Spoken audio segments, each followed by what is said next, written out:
Welcome back to Switch to Linux. Today we're going to do the final review, the good and the bad of Ubuntu Budgie. Now keep in mind that this is a beta release, so some of the bugs I'm going to mention here are probably going to be resolved. And I would like to have another look at it when it's finally released. There are enough on here that I can't specifically recommend it, and I'm going to kind of detail why that is. But again, I do want to do a full comprehensive here. And chances are the way I work is going to be shorter than my quick looks. Who knows? I don't know. But anyway, regardless, what we're going to do is we're going to have a look at the system. So, of course, I installed Ubuntu Budgie. We are running on a USB 3 hard drive, and running it on a USB 3 hard drive is essentially the same as actually having a SATA hard drive plugged in. I don't see any general performance difference. So we're going to keep that in mind. Occasionally on my USB drives, like just the USB thumb drives, you'll get a little bit of, a little bit of hiccuping as things catch up. I usually ignore that. But in this case here, I don't see any of that. I've had no problems at all with any of the media, any of the movies, any music, anything like that, meaning that the system is working very well for that. And that was, of course, one of the good points that I mentioned. So for my full good selling points, have a look at the video from yesterday, which is my top 5 selling points of Ubuntu Budgie 1804. And again, realize that this is a beta release. But otherwise, we're going to have a look at just some of those just in quick review. The first is like the theming and things is just nice. I really haven't adjusted any of the theming. I took off the desktop clock simply because I could not have AM, PM time on there. You had settings for color and location on the desktop, but you didn't have a simple toggle between 24 and 12-hour time. And for me, I usually have something on the desktop anyway, so whoop-dee. Other than that, I like how they have the setup. I like some of the software choices they've used. Not all of it, because there's some software changes I'm not really on board with new Linux distros, like Geary as email, which is about the most useless email client I've ever seen. And we'll talk about that in a little bit here. They also have given us things like caffeine, which is awesome that it's ready to go right up here in the top bar right as you install and run the system the first time, which is great. We're going to come back to that because there's a bug relating to something to that. I love the fact that they have the folders up here so you can quickly get to your folders. This is something that is a little bit different and kind of took the place for me of having to drop back to the desktop to find my folders, which I don't have. I think I could put that option. I didn't put it up here just for simple testing. But you can quickly get to all of your folders up here. That is great. And of course, with Budgie, you have the Raven menu and your calendars, notifications, things like that. So you have a lot of your stuff over there. And those are all really good. As far as the setup, it is essentially ready to go. It is also available as a minimal install if you want to install all your software packages, or you can take it as a regular install. So that's kind of all I'm going to talk about with all of the good points specifically. And you can, again, check out my video for a more comprehensive list and more of those good points. Now we're going to talk about what could be good or bad, kind of depending on what your personal take is. The first is, as I had mentioned, there is a lot of software. We have the Ubuntu Software Center, which is now based on the GNOME Software Center, and we have Flatpak, and we have Snap compatibility. So you have a ton of software.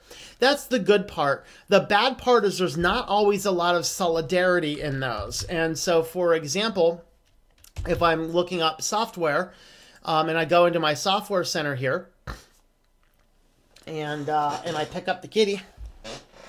Hello, everyone. All right, so I pick up my kitty here. So if I go to my Software Center and I do a search, and I search, for example, for Skype, you'll see Skype is here, and you'll see that it says install. But if you notice over here on my side panel, Skype is already installed. Well, this installation here, which was the first place I tried to install Skype from, didn't work. There was an error in it. The application would not run. It was just giving me too many issues. And so I uninstalled that. I was able to install it. I think I have this installed through the Flatpak system, which worked. Now, here's the bad part about that, is that there are very many places in light of all this that you'll get different versions of software on different things. So, for example, if I do a search, probably, and I didn't test this, but my guess is if you do a search for Kdenlive, if it is even in here, okay, if you do a search for Kdenlive, you might get a different version here in the Software Center than if you install the snap or flat package of it. And so that in and of itself can lend itself to some challenges and some confusions with different software. Now, Kdenlive, this is probably the most recent version, so I'm not sure that's the best example, but you will find a lot of different software. OBS might be one of them. I'm not sure which version of OBS we have here. I don't think I installed it either. No, I never installed it. But you would get a different version on OBS depending on where you're using it from. And so it kind of lends itself to this big old bloody mess that you just don't know which versions of software are where and the best ways and places to install them. It lends itself to some issues and some confusion.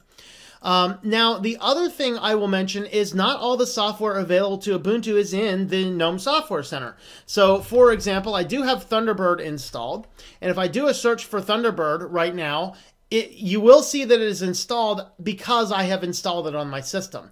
I was not able to install Thunderbird using the GNOME Software Center. I had to install it through the terminal, just booting up a terminal and typing in sudo apt install Thunderbird. I was able to install it. All of the packages that should be available on Ubuntu are available in there. However, they don't all show up in the Software Center. And so that in and of itself lended one of the major challenges. So it's good there's a lot of software, but it's bad in that it seems to be a little disorganized in what it's doing.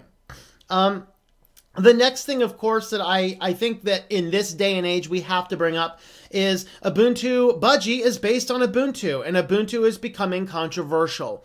I have myself covered some of the data collection type stuff. It's not nearly as bad as you get with like Windows 10 or what Android or iOS are doing on you, but at the same time, it is still collecting data that is, can indeed be problematic. And so if you're kind of opposed to what Ubuntu's been doing and Canonical's been doing with data collection, and if you're kind of curious as to the direction Canonical and Ubuntu is going, yeah, you will possibly have some issues with this as well. And so that's definitely either a good or a bad. The good, it's Ubuntu. The bad, it's Ubuntu. So you need to take that in mind. All right, so now let's dive into kind of the bad points, the things that kind of keeps me from using this on a regular basis. All right. So first is there is some stability issues. Now, for the most part, the system is very stable. It's working well. However, every once in a while, and I have not been able to identify what's causing it, the system will simply reboot itself. Don't know why. But it does decide that it just wants to reboot itself. And that in and of itself lends a little bit of a challenge because, I'm losing whatever I'm working on in the middle. It's, kind of like Windows 10, just reboots itself. Now, in this case, though, it's rebooting itself. Just something happened. I don't know what it is. I don't get any error notices. I haven't a clue what happened. But that is one of the stability issues. The second, and this is one that a few other people have talked about, so I'm hoping it will get resolved. In fact, it better get resolved before the official release. And that is if, I have caffeine, of course, turned on, but if I turn off caffeine and I actually allow the system to boot up the screensaver or, the timeout, the lock session, the computer will not revitalize itself. It's pretty much dead in the water. So it'll come back. You can, if you hit the power button, you can get the computer back on, but it knocks out the network connection when it does that. And so we have a situation where if the screen goes blank and you have to log back into the system, you can get back in, but you'll have to reboot to get back on the internet. And that is a fairly consistent thing that I've seen and what other people have seen. So thankfully, caffeine is here and I don't have to mess with it because I just turn on the computer and the first thing I do is I turn that on. And if I'm going to walk away from the computer for a couple hours, I just turn off the monitor instead of letting the screen go to sleep. And so that is certainly one of the bad things, that there is some stability. The other area that I've seen some problems is when I was first getting this set up, I wanted to kind of keep Plank Dock over here. Right now I have the Cairo dock running. I wanted to keep the plank dock going over here because I just wanted to get the experience of the way they anticipated. But I ran into a problem where on plank you are supposed to right-click on something and be able to turn it into a launcher. So for example, these two applications here, I don't have set up here as launchers, but if you right-click, you can come over here and you can make it a launcher.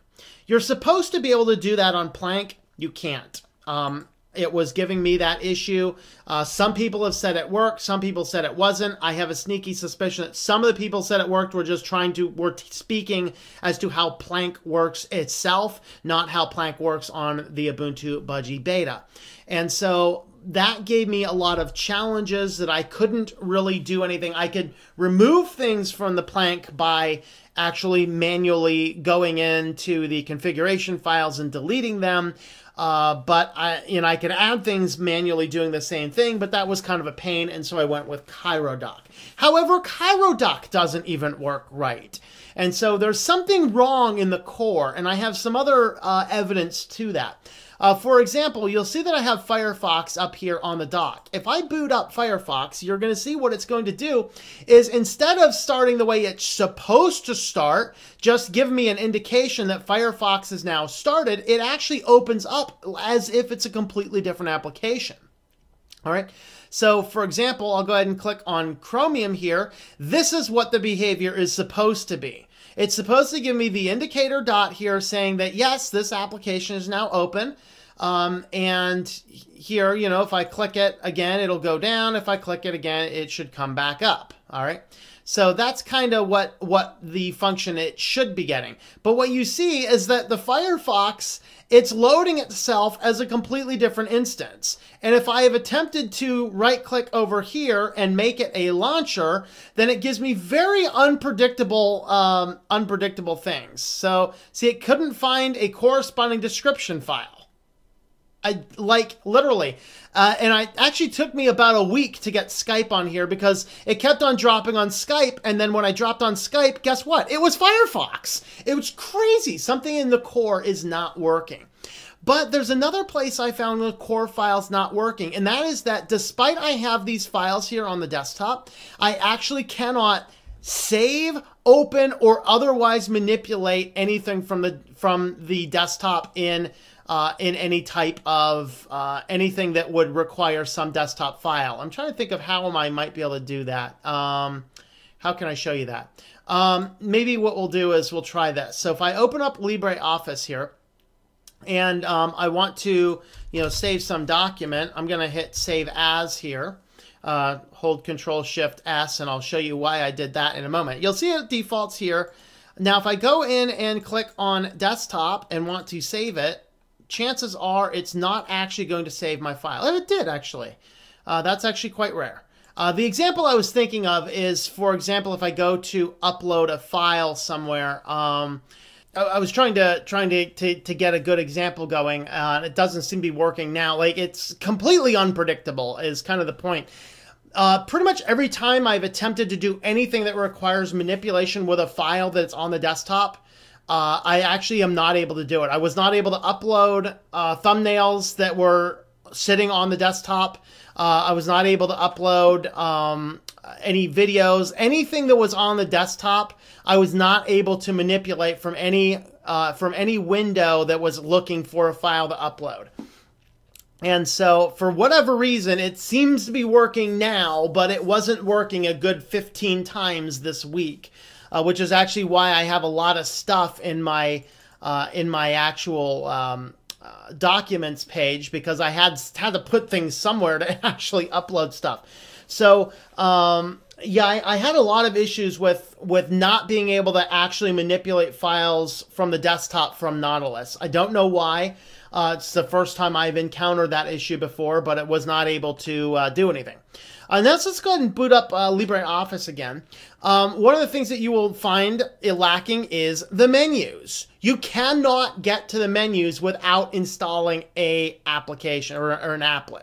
So you have to come over here, and actually this is what somebody asked about, is the global menus thing. It turns out that if you actually want to use menus, you have to install this global menu applet and actually put it on your system.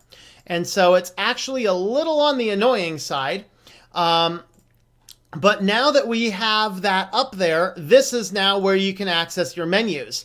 I went ahead and double checked programs, and the only application that I can get a menu without having this application running is Firefox, because Firefox has always had the ability to right click and show or hide the menu bar. Basically, the menu bar is a toolbar for Firefox and not a system menu, which is kind of what makes it a little bit of a difference. But everything else, in order to get a menu, whether it be Chromium, whether it be Evolution, Thunderbird, I looked at every application. The only way to get any of your menus accessible is by installing that applet. And if you don't want to install that applet, tough cookies. You have to install the applet. There are no menus any other place to use that. And so those are just some of the issues that I've had between a little bit of the instability, system restarting, the Cairo dock and Plank were not behaving correctly. I can't correctly work off the desktop. There were just a lot of tiny little things that kind of makes me say, I don't know. I don't know about this one yet. Now, in fairness, this is a beta release, so this is not completely ready. And I know some of these things they are already aware of, so I'll be curious to know if they fix those. And what I want to do is, when this is finally released, is I want to go through and do that final check. I want to check it again in the final release and see, have they fixed any of these bugs or have they not? But that is my general take, my overall. What's my final take on this? Well, I like Budgie, although it gets a little boring for me for what I want. Ubuntu is, I'm on the fence about it. I don't like the direction Canonical is going with data collection. It is, however, easy to remove that data collection, so it's not a huge deal. Remove PopCon, remove AppPort. That pretty much takes care of most of it. And of course, be careful on that installation that you're not sending stuff to Canonical. Those are the things that you want to take care of. Everything else, I mean, it has the stability, it has the behavior and the functionality I would expect from Ubuntu. I haven't had to fight anything. I've used my email applications, be that Evolution or Thunderbird. I've used Chromium, Firefox, no issues. No system crashes on Kodi. I do have a system crash log from Kodi. I don't remember it actually crashing though, so I'm not sure what that's from. Maybe it crashed once and I forgot about it. I don't know.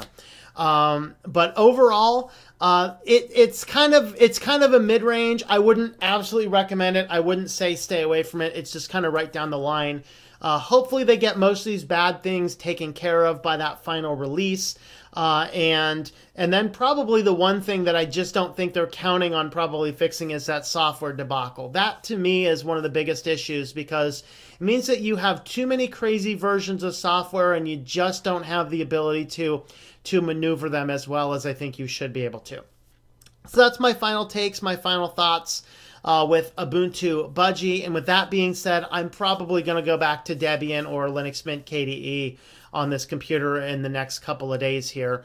Just see. I want to test out, do some final testing on Skype and stuff. And for the most part, though, the system's good. I don't hate it, but there's nothing to write home about either. I can deal with the level of system bugs, but I kind of wish they weren't there. Particularly the only one that really gets in my way on a regular daily basis is the fact that I cannot seem to work with desktop files as much as I should be able to, being that all of that is enabled.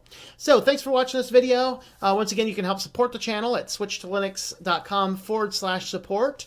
You can check out the shop at shop.switchtolinux.com and check out the Patreon page, patreon.com/Tom M. So thanks for watching, and I hope that you enjoy switching to Linux.